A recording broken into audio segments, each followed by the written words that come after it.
največji nekako delež je uničenih objektov, preko 200 ostrešij je uničenih različnega obsega, nekatera izredno veliko uničenje, tako da to predstavlja glavnino škode, poleg kmetijskih pridelkov nekaj tudi javne infrastrukture in javnih objektov.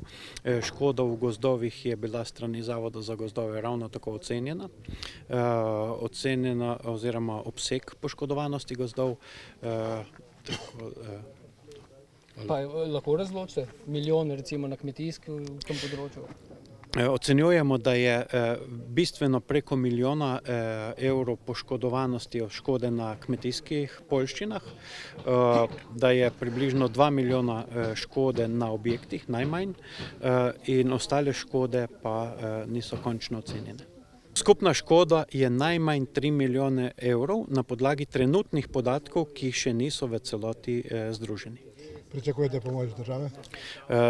Zagotovo pričakujemo pomoč države, predvsem na kmetijskem delu in na socialnem delu, kajti na kmetijah je poškodovano tako objekti kot poljščine in predvsem tiste kmetije, kjer živijo izključno od kmetijstva, so izredno prizadete.